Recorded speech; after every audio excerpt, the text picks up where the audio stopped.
Doit-on avoir peur? C'est la seule question qui vaille. La réponse est non. La peur, au niveau du système immunitaire, elle vous affecte très profondément. Les gens sont en train de sous-vivre, voire de ne plus vivre depuis presque 2 ans. Arrêter d'avoir peur ne veut pas dire être totalement inconscient. Ça veut dire des règles élémentaires d'hygiène. Je suis une grande militante du lavage de mains quand on rentre chez soi, quand on sort des toilettes, quand on va préparer les repas et quand on passe à table.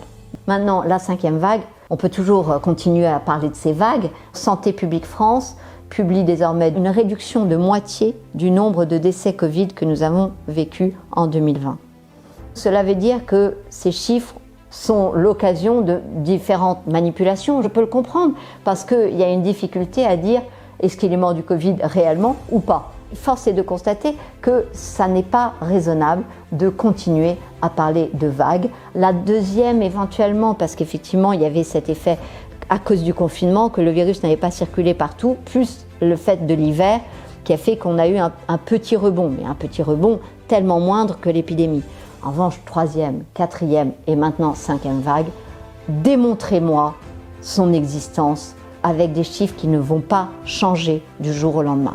Et deuxièmement, on nous a beaucoup fait peur avec le Omicron. Ça fait probablement 1 mois qu'on entend parler de ce variant dont on doit se méfier et puis il faut en avoir peur. Boris Johnson nous a annoncé de façon triomphale qu'il y aurait au moins un mort de ce variant. Donc abonnez-vous à La Vie et arrêtez d'avoir peur.